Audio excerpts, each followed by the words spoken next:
actually, if you become very proficient at this in college, this can really help you in your career. Happy Aloha Friday everyone, it's Keenan and welcome back to the channel. And today we're going to be talking about one of my most requested videos. What kind of software do we use in construction and construction engineering? So after hearing all the different softwares that we use in construction, let me know in the comments below if it sounds like something that's easy to use or if it seems kind of complicated.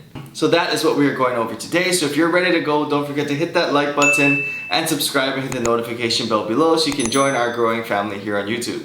And thank you so much to Truelook for sponsoring today's video, but more on that later. So number one, and definitely the software that I use the most, Bluebeam. And I believe there are two versions, Bluebeam Revu, and Bluebeam Extreme. And Bluebeam is a PDF viewer and editor, and it's really tailored to the engineering and construction industry. You can really do so many things in Bluebeam, and it's something that we use every single day. If you're caught using Adobe, go to your room. On Bluebeam, you can mark up drawings, which are really good for shop drawing submittal reviews or for RFIs, and asking any sort of question and using it as a communication tool in order to facilitate conversations with designers or maybe internally.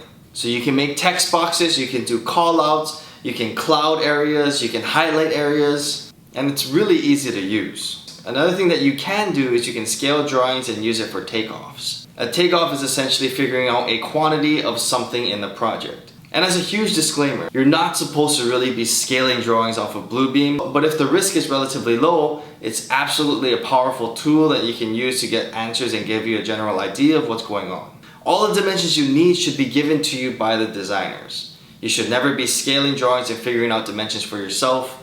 That should always be figured out through the RFI process. But if you're doing something internally, like you're trying to figure out the amount of concrete that you're going to need to order for one of your pours, you can do a quick square footage calculation using Bluebeam, scaling the drawing, and figuring out the area of your slab.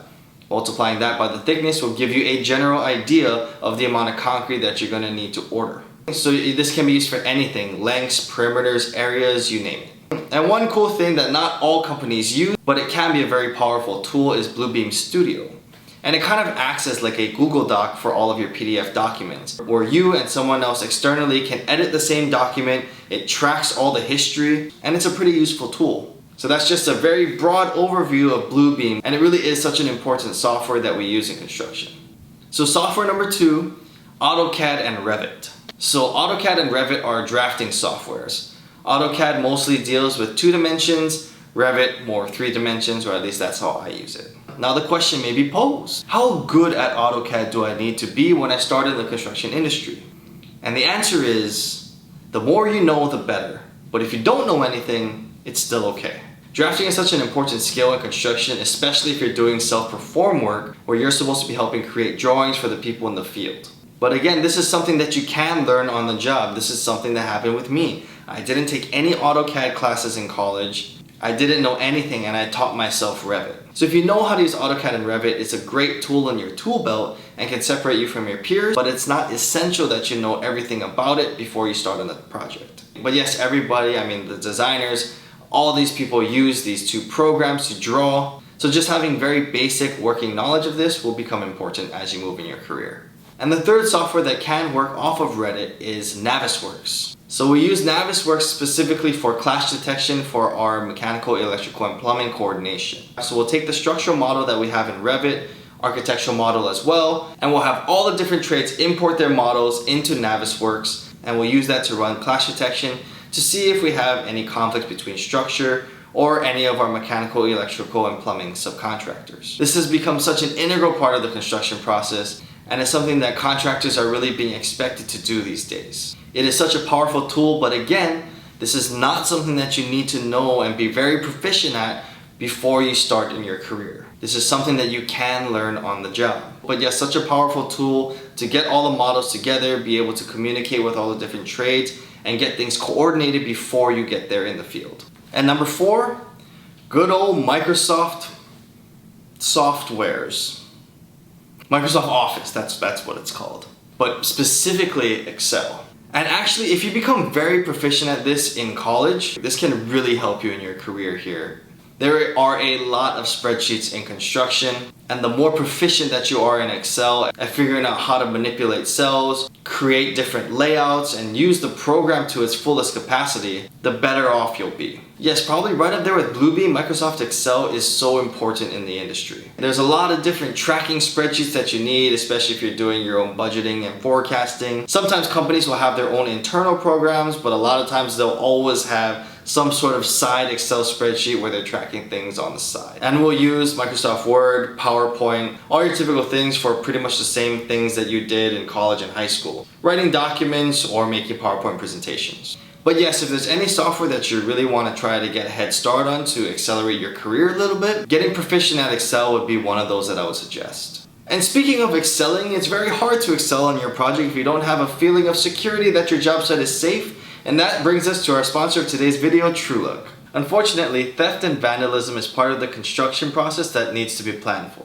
Over $1 billion is needlessly lost every year due to construction theft, and you do not want to be part of that statistic. So how can you avoid this? Truelook, our sponsor of today's video. Truelook has best been known for their construction camera solutions, and they have just launched their new product, Job Site Surveillance. Using job site surveillance, you can utilize Truelook's state-of-the-art construction cameras and set up and customize monitoring and motion alerts at different parts of your construction project site. But what really sets job site surveillance apart from its competitors is that there is a 24/7 monitoring service that is monitored by a real person. And this person will monitor all the clips and verify if the threats are real. And this is huge because you do not want to have a monitoring system that sets off false alarms. The peace of mind that you can get from this service is almost priceless. Truelook also offers a 30-day money-back guarantee for their cameras and a lifetime warranty. There's even a solar option available, so you don't have to keep changing out a camera battery every time you want to look at your construction cameras. And if any of this interests you, I highly suggest that you use my link down in the description box below to learn more about Truelook and their new job site surveillance product to see how you can take your construction projects to the next level. So the next software we'll talk about is a construction scheduling software. So the three that I've heard of is Primavera P6, Microsoft Project, and you can also do it in Excel. And this to me will really depend on the company that you work for. So it's very hard for you if you were trying to get ahead of something before your career started. It's very hard for you to know which one to try to target to get better at. But as you get into the industry, you want to figure out which program you're using and how to become proficient at that software. And honestly, to me, I would focus even more on just understanding the logic of the schedule. And then once you can understand construction sequence, durations, and all that important building knowledge, then you can dive in more into the semantics of each program and understand how to manipulate it and use it to your advantage. The best scheduling software in the world cannot fix bad construction logic. But when paired together, you can really help set up your job site for success and make updating that schedule a hell of a lot easier.